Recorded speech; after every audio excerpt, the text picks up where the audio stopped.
Welcome everyone. Hopefully everyone had a chance to click around a little bit in the presentation mode. And Mayor, I've got you on the stage. If you want to hit cam off, mic off in the bottom middle, we'll bring you up. We want to surprise you guys with the Mayor. I'm sure that's why you're all here. And I'm echoing a little bit. 1 second.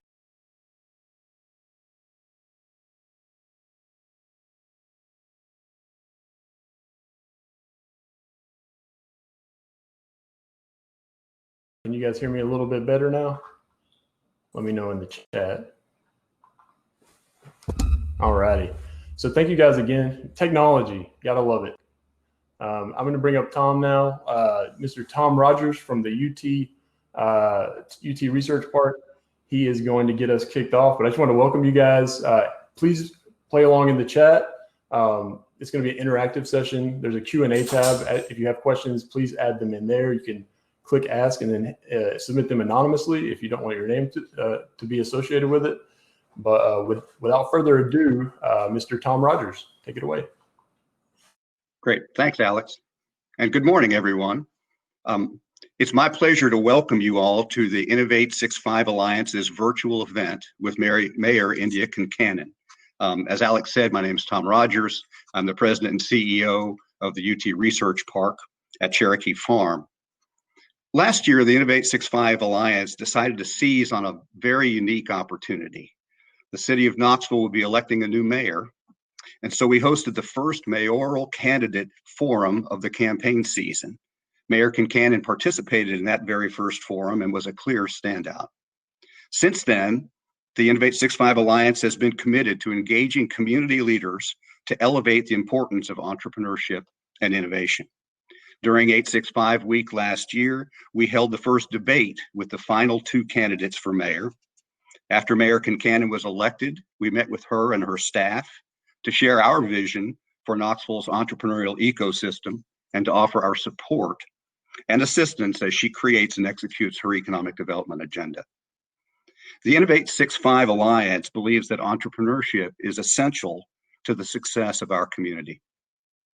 Our vision is to be a nationally recognized hub of innovation and entrepreneurship by leveraging our region's unique world-class research, creative, and technology capabilities to build the most connected and diverse startup community in Tennessee.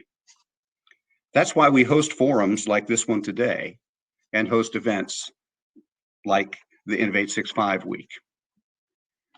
All of that brings me to an announcement I'd like to make before introducing the mayor. This year, Innov865 Week will be all virtual, the week of September 28th through October 2nd. It will include our signature event, Startup Day, which will feature 6 of the most investable companies in Knoxville, with $10,000 in cash prizes on the line. Plus, we'll honor our startups and inventors that have made an impact on the fight against COVID-19 with a special award presented by Verizon. So be sure to visit Innov865week.com for more details about the week and all the virtual events that we'll be hosting. The founding members of the Innov865 Alliance are the University of Tennessee Research Foundation, the Oak Ridge National Laboratory, Launch Tennessee, PYA, the Knoxville Entrepreneur Center, the Anderson Center for Entrepreneurship and Innovation, Three Roots Capital, the Tennessee Valley Authority, the UT Research Park, and Bunker Labs. Now it's an honor for me to introduce Mayor Kincannon. She'll present her priorities and vision for supporting Knoxville's entrepreneurial community and innovation ecosystem. And then, as Alex said, she'll take questions from the audience. Before becoming mayor, Indya Kincannon set her sights on improving educational opportunities for children. She ran for a seat on the Knox County Board of Education in 2004 and served for 10 years, where she was elected as chairperson for 3 consecutive years. Her list of accomplishments there is long, but the highlights include Fulton High's graduation rate rose from 46% to over 80%. And she helped launch several new schools, including the L&N STEM Academy, the Career Magnet Academy, and the Paul Kelly Academy. India campaigned on a message of creating and spreading opportunity to all parts of Knoxville. She pledged to balance smart growth with a need to protect green spaces, to promote transparent and efficient government services, and to continue Knoxville's collaborative work to increase affordable housing. Throughout the transition and in her time as mayor, she has recognized the need to form partnerships and to collaborate with all of the great institutions we have in Knoxville region to advance economic opportunity for all. Mayor Kincannon, welcome and thank you for joining us.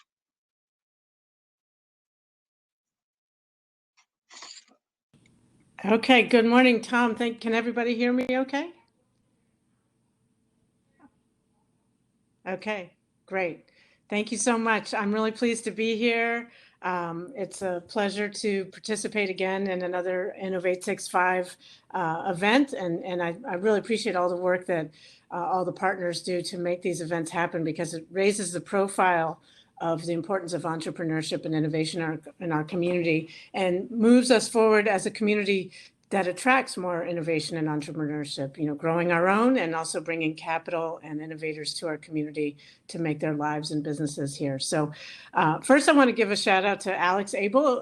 One of my favorite innovators is the ability to participate in these kinds of meetings virtually. I'm actually on a family vacation right now, working remotely. So I appreciate the opportunity to be able to balance those family work-life needs and participate today. And Lunchpool's a great resource to do that. And I'd never used Lunchpool before we had the pandemic. And so thank you, Alex, for creating this software and for refining it and improving it all the time. So appreciate that. And there's many, they say necessity is the mother of invention, and COVID-19 has asked a lot of people to find new ways to conduct business, including the city of Knoxville, including in the Knoxville. So I just want to give a shout out to all the entities that are pivoting to meet our community's needs. I know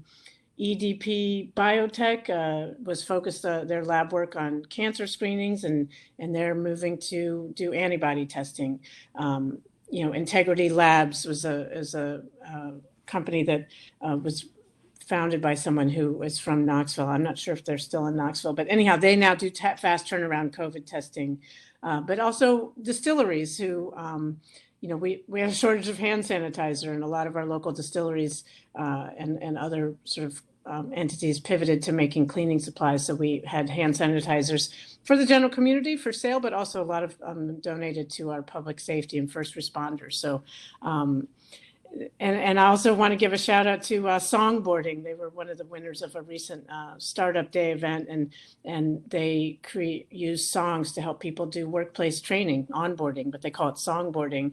And I talked to one of the founders, Mike Ben, early on in the pandemic, and he created a song to encourage people to wash their hands and follow some of the other CDC guidelines, and that kind of thing really helps move the ball forward as far as entrepreneurship and innovation, but also public health, as that's on all of our minds. So another thing that has become very clear during the pandemic is that some of the things that have been considered wants have now become needs, and one of the most important one is affordable universal access to broadband. As any of you know who are connected to our school system, either as parents of kids in school or just people who work in schools, Knox County schools really had a hard time meeting educational needs once schools could not meet in person. And so I know that the school board, and as Tom mentioned, I've served for 10 years on the school board, so I'm very thoughtful about the challenges they face, but they have funded a one-to-one initiative for the school so students have access to devices so they can learn remotely. But that only works if people also have access to broadband. So the city of Knoxville is working with other partners and the Chamber of Commerce and other big community partners to move forward on that end, because technology and innovation also needs to be equitable. So that's one of my goals as mayor, is to support the entrepreneurial community and make sure that those opportunities to invest and to grow your business and to plant your idea and turn an idea into a workable strategy is something that's available to everybody. I also want to give a shout out to, I think Anna Douglas is participating in this, and she's the founder of Sky Nano Technologies. And I read today that she's one of our local entrepreneurs and innovators, and just was awarded some pretty significant grants. So congratulations to Sky Nano Technologies and Anna Douglas. And my understanding is the technologies that she's working on, and she helped me in the campaign understand some of what our technology needs are for wet labs, and that people have really good ideas and they have the science right, and then they go through these programs to learn how to do the applied technology. But the way the city can help, and we haven't made as much progress as I'd hoped on this yet, but is to work on access to resources and wet labs and other kinds of resources that new businesses need, facilitating and incubating and that sort of thing. And then they can have a year or two in those with those special access, and then move on their own once they have the funds to do that. So congratulations, Anna, and thank you to all the people who've been helping with the programs that support our entrepreneurs, including UT, Knoxville Chamber, TVA, Oak Ridge National Lab, and obviously our partners in Knox County government. So I want to solidify our innovation ecosystem through better connectivity. I want to make sure that we have the infrastructure that supports collaboration and those creative collisions where people can be in close physical proximity. And I know we're hamstrung a little bit during the pandemic, but those creative collisions where people are in physical proximity can help foment or catalyze more innovation. So I want the city and the mayor's office to be part of that strategic planning. And one of my goals during my term here is to launch and really move forward on an innovation district or an opportunity district. We were moving forward on that back in January and February, and then the pandemic hit, and that's sort of been on the back burner because of our time has been very much focused on some of the other issues happening. But I feel like one of the things when I talk to entrepreneurs is that they also want to be in places where they're around other people like them who are willing to take some risks, willing to try new things, to fail forward. And so being able to have a physical location or district within the city of Knoxville where people can live and work and have access to resources, but also be close to parks and walkable places to have a drink, have a coffee with other people that they might run into. That's what I'm hoping to do, and to have that infrastructure in place. So another goal that we have is to increase the number of homes with internet, computers at home, and technical literacy. Another thing that's near and dear to my heart is open data. I feel like some of the hive mind can help address some problems and challenges in innovative ways. We had a hackathon, I think it was called, a year or two ago, and they was a contest to address some challenges the city of Knoxville faced, and the winner came up with an innovative way for our trash pickup services to be more efficient. And open data is really something that we have been sharing data, but sometimes it's up in like PDF form.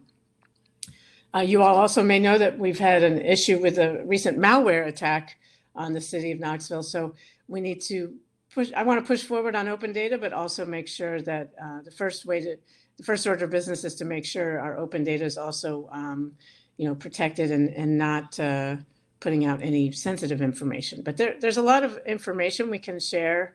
And I think that the community, people who are participating who like to play with data can see it in ways, innovative ways that sometimes when you're fully immersed in it, you don't have that advantage. So let's see, I'm really grateful for our ability to support other entrepreneurial organizations and be partners with the Knoxville Entrepreneur Center, the Anderson Center, the Knoxville Technology Council, and I look forward to partnering with them and meeting our collective goals. I'm also very interested in working with, there's several partners working with something that's similar to Memphis's 800 initiative. And Memphis is a much bigger city, but so ours might be the Knoxville 100, but the idea is to not reinvent the wheel, but to give access to minority-owned businesses to the resources that already exist to support small and growing businesses. And the goal, I think the goal is very attainable and measurable, and it's to give people these access to services, remove the barriers for the mentoring and access to capital. So after a year, they have the capacity to hire one more person, because ultimately we want the innovation to be more sustainable and that sort of thing, but also jobs are really important. So as the entrepreneurs grow their businesses, if they can employ more people, that is a huge sign of success. So, I want to continue to support the entrepreneurial community to enhance our ability to support and groups with who maybe English is not their first language, or minority or women or veteran-owned businesses who may not always have the access to the same level of support. Let's remove those barriers and give them the supports they need so we have take full advantage of the entrepreneurial energy in our community. So those are some of my thoughts, and I'm really grateful to have the opportunity to speak to you today. And I much prefer interactive time. So I'm going to end my remarks now and take some questions. And I'm also, I know Courtney Piper and Carter Hall are going to be joining me to answer some of the questions and have a discussion. So thank you very much for inviting me to be here. Thanks again to Alex for allowing me to do this remotely.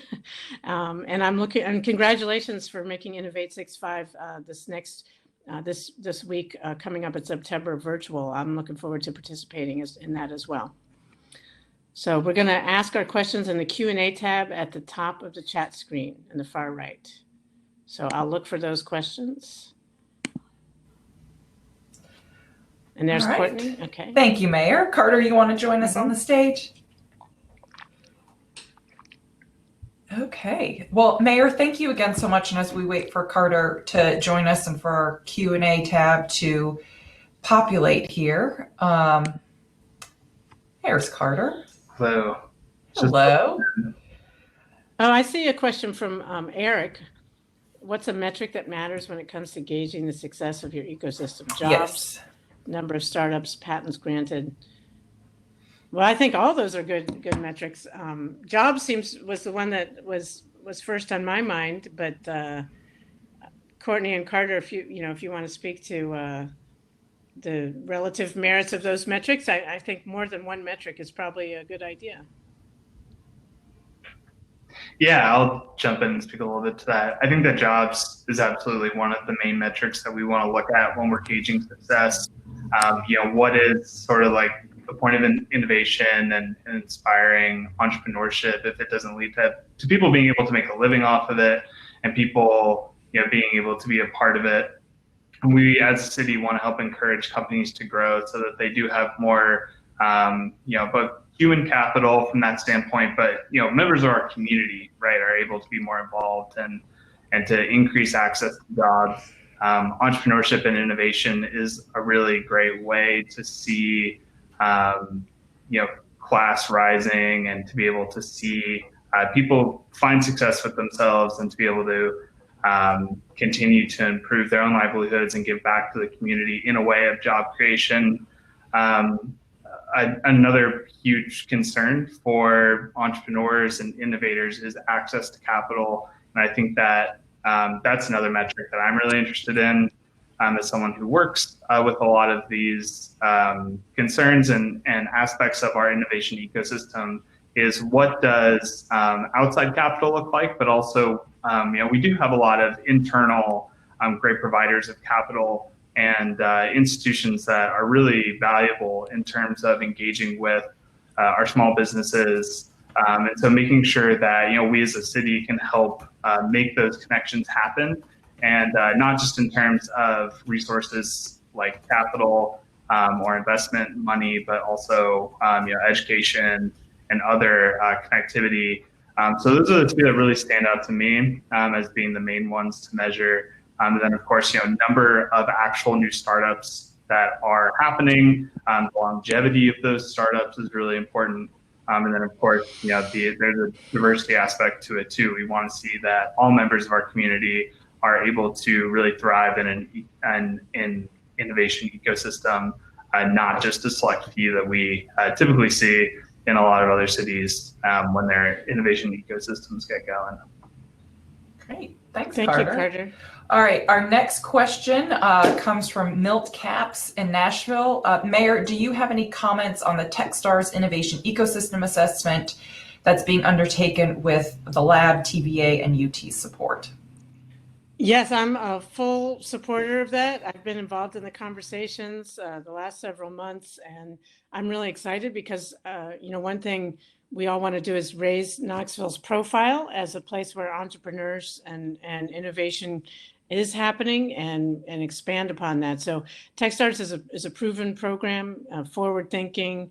I think that they'll help us evaluate the strengths that we have and what some of those things that we need to fill in. And also, one of the things that everybody needs more of is capital. So I think they'll raise our profile and access to capital as well. So I'm very much in support of the Techstars initiative and appreciate the investment that those partners are making in that.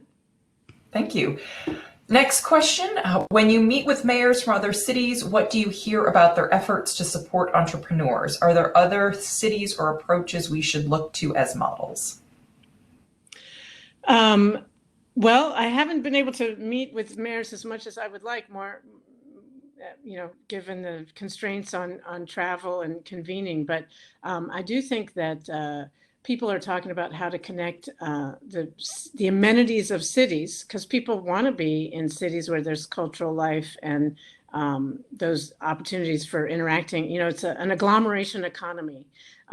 In some ways, you can work remotely and be in the middle of anywhere, but we've realized more and more that whatever your type of business, technology or food or anything, like people want to be around other people for the exchange of ideas. So when I do talk to other mayors about how to make that happen, it's supporting the entrepreneurial community in very direct ways, like supporting the Entrepreneur Center and supporting Innov865 and that sort of thing, but also making your city a place with a high quality of life, with good parks, with walkability and those sorts of things. So those are some of the things, and also that density can be an advantage too, that people want. Again, that's sort of the another way of saying walkability. So making places a high quality of life, affordable for entrepreneurs and residential life. And that's that. I've also spent a lot of time talking to other mayors about innovations and how to conduct city business during COVID-19 and how to support the businesses that have taken such a huge hit. Particularly in the service industry, has been really struggling. So how to change our zoning regulations to allow for more open spaces. As we know, being outside is a big deal. So it's about, as people need to respond to the circumstances around us, which this year is a pandemic, how can the city adjust the rules and regulations to facilitate and enable that in a way that's consistent with supporting the entrepreneurs. So there's a lot of good discussions, and what are some of the cities that are doing good things? There's a lot of good things happening. I think Pittsburgh and Austin have done some good things. There's some places in the Pacific Northwest where I've heard about some positive things. But I'm open to other ideas. If people know some other cities we should be looking at and learning from, I'm all ears. Great. Yeah. If our participants have other cities the mayor and her team should be looking at, just drop those in the chat box and we'll collect those.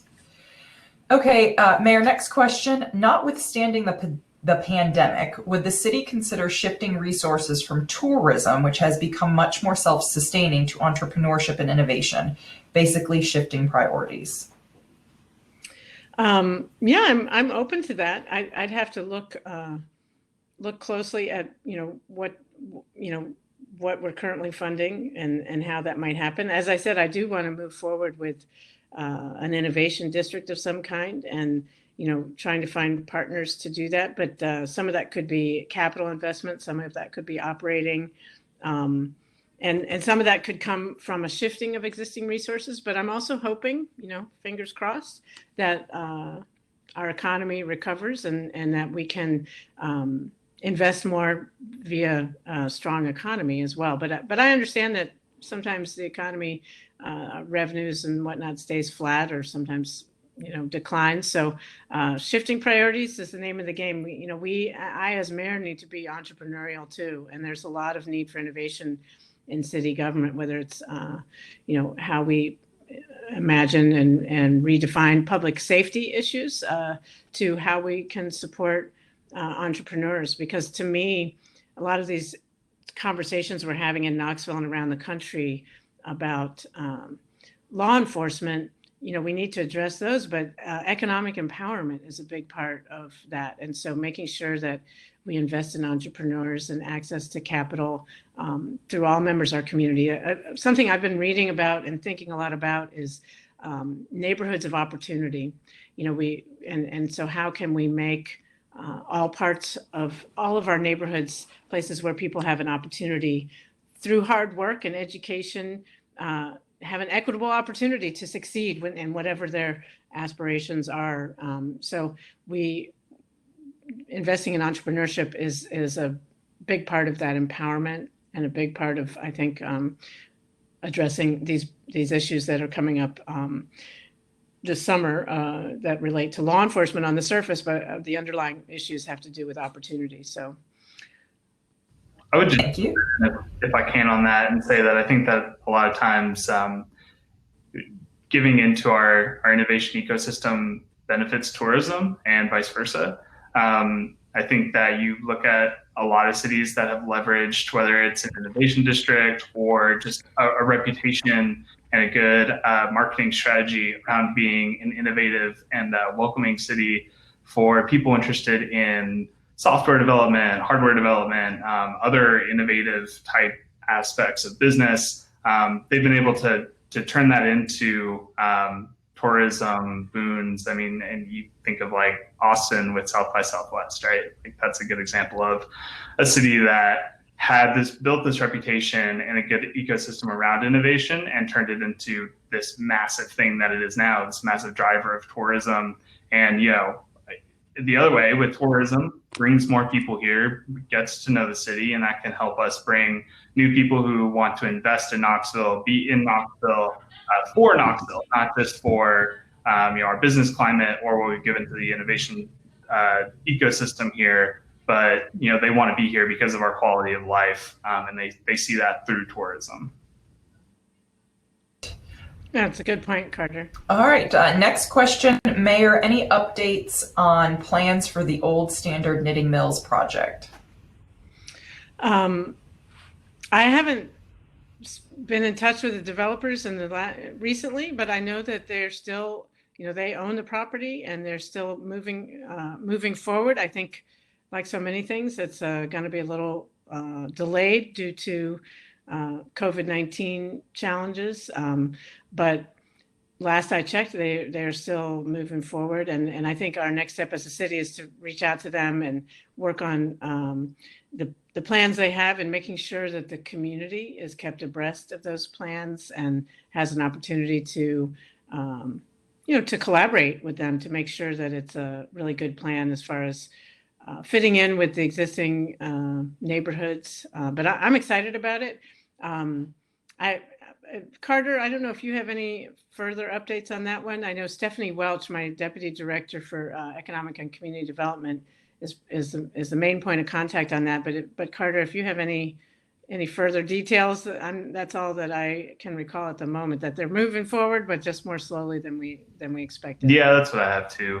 Stephanie would be the person to go to on that. But again, I think that's kind of I know in the process of looking at what to do with that space and what the city can contribute, that's another good example of where we have looked at internal innovation and thought about, hey, like, let's not just kind of go with like the run of the mill, what we should do with this. Let's make sure that we're exploring all of our opportunities and leveraging that space in the best ways possible. And Stephanie and her team have done a really good job at taking innovative approaches to that. Okay, great, Mayor. This next one is a two-part question. So the first one is, what is the channel for startups to access the mayor's office, and who is the primary contact?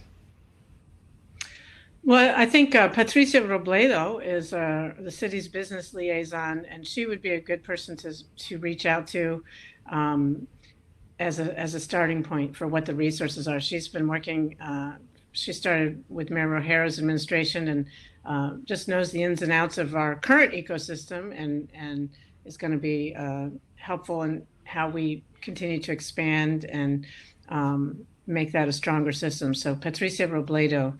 And I think we can, I don't know if I don't have her phone number at the top of at my fingertips, but we can share her information in the chat room later. Or if you're listening, Patricia, I think she might be listening, participating. She can put that in the chat, her contact information.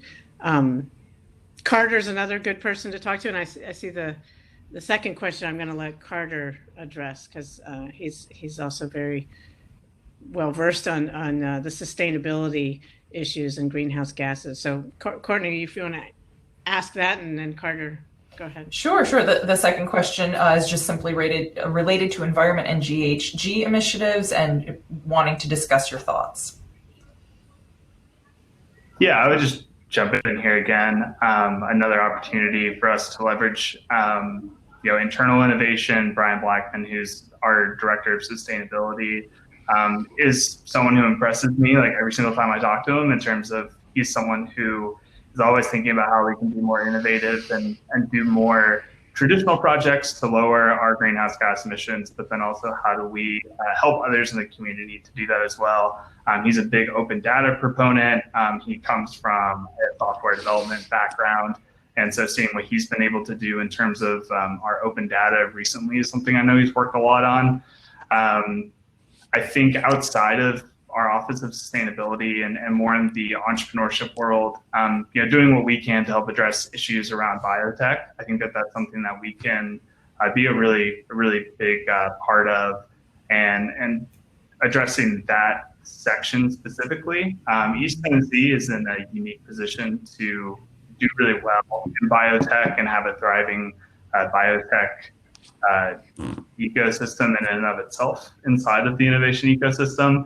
Again, with some of our partners like UT and the Ag Campus and some of the work that they do, ORNL is obviously massive, both in the world of things that they do to reduce emissions and help with advanced energy, not just renewable, but whole advanced energy, which is a more holistic approach to greenhouse gas emission reductions.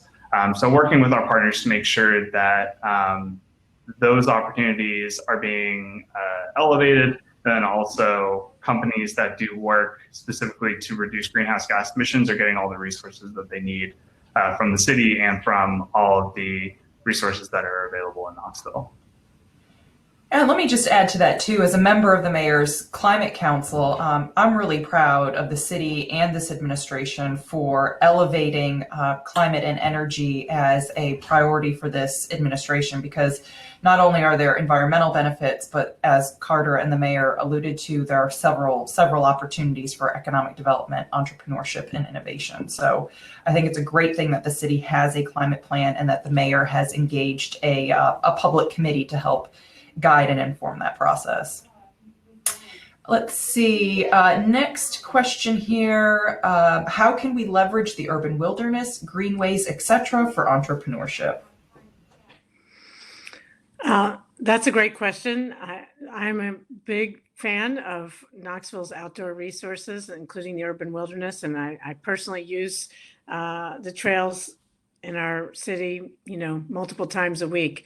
And then afterwards, I like to go use the businesses around there to, enjoy a taco or a beer or a pizza or whatever. But I think even more than just the retail business opportunities that have popped up in response to the urban wilderness is that people, like I was saying before, entrepreneurs and innovators work hard, they take risks, and they want a high quality of life. They want to live in a place where they have access to the outdoors. I mean, that's one of the things that I think is so special about Knoxville is like we have a great and thriving downtown, and we have theater and concerts and an opera and a symphony and great venues and other cultural opportunities. And we're also 2 minutes away from the urban wilderness, where you can feel like you're, in a wilderness out there, miles of trails. I can't remember how many miles of trails.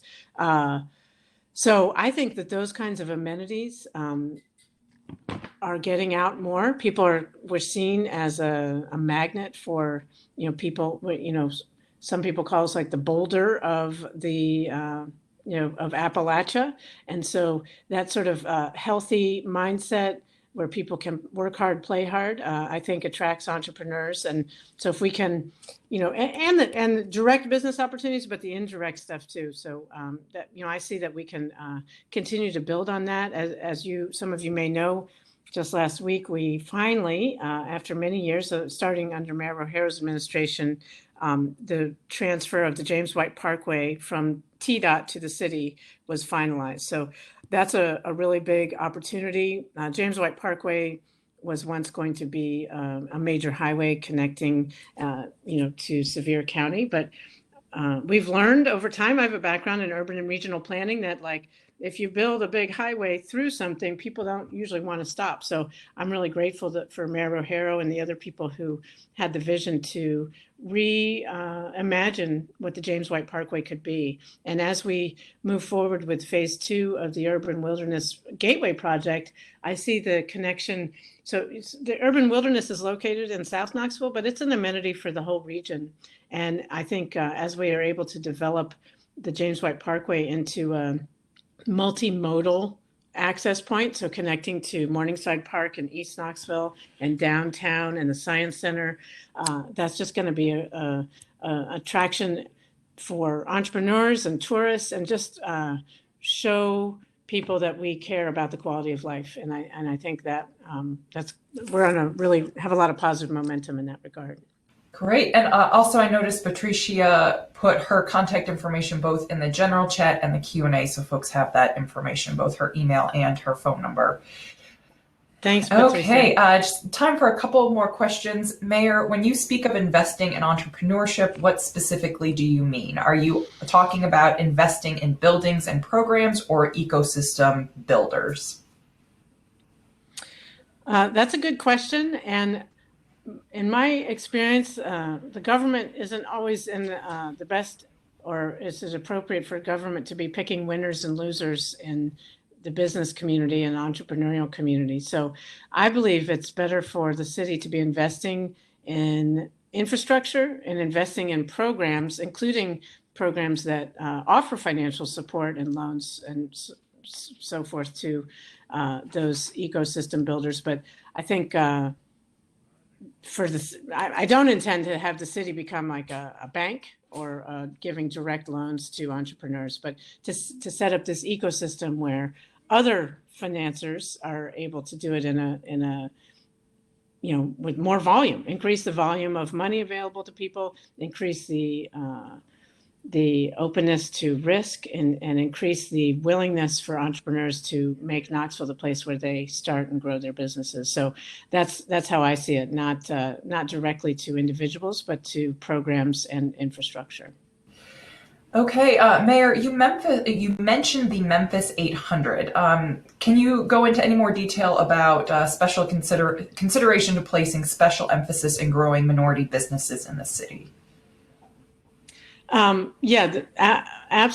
I mean, as we've all been thinking more, especially right now, about empowerment and racial justice, economic empowerment is key. People feel like frustrated when they don't have access to opportunity. So I'm absolutely supportive of something that similar that the Memphis 800 has already started, but that we could modify for Knoxville's purposes, where minority-owned businesses get supports and access to some of the mentoring and startup affiliations, and there's a lot of entities out there. A friend of mine, for example, was working on creating a construction ladder to encourage young men and women of color to pursue construction trades. And as she delved into it, she realized all the resources were there, but there were barriers for the young people who, to access the trades. And that's a little different from entrepreneurship. So, but we have some of the elements in place, but there are barriers. So how can we have a Knoxville initiative that removes those barriers for minority-owned businesses? So that's what I'm looking to do. And I know that I'm not the only one. I know that the Chamber is very focused on this. So we're working with the Chamber and members of City Council who are also very supportive of this initiative. So that's a work in progress, but I think it's certainly a priority of mine and other people in the community. So absolutely, that's part of my priorities. Great. And Mayor, we couldn't have a webinar related to economic development without this question. Are there any plans to bring the Smokies baseball team closer to Knoxville?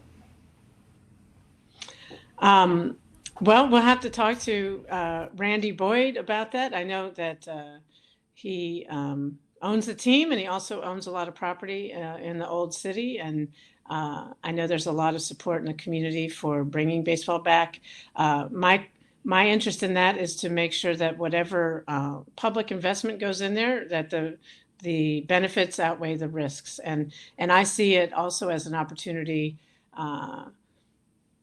It would bring, some development and construction jobs, but I would want to make sure that there were some economic benefits far beyond just the construction phase and people selling concessions. I would want to make sure that it was something that could be used, 365 days a year as a park, but also as a venue for things beyond baseball. I mean, I know there are a lot of people who love baseball and would love to see a team back in Knoxville, and that I'm certainly supportive of that. But it'd be good to, first of all, make sure the public benefits outweigh the public costs, and also make sure that it has opportunities for uses beyond just a single use. And that it be, street facing and that sort of thing. So again, I know this is something that people are keen to do, and I know Randy Boyd is keen to do. So we haven't made any commitments one way or another, but I'm certainly open to conversation, and as long as we can meet those criteria about the public benefit and the sort of more diverse economic things, like baseball alone isn't enough. Okay. And Lindsay, thank you for adding those peer cities into the Q&A. We'll make sure to capture those for the mayor's staff. Let's see here, Mayor, what is the city doing pertaining to environmental justice and redevelopment of brownfields? Do you see these properties as opportunities for entrepreneurial development? Yes, I do see brownfields as an opportunity for environmental justice and entrepreneurial development. We've had some success redeveloping, I think, along Baxter Avenue, where Holston Gases was, and Cisco, that area around 275 used to be a brownfield.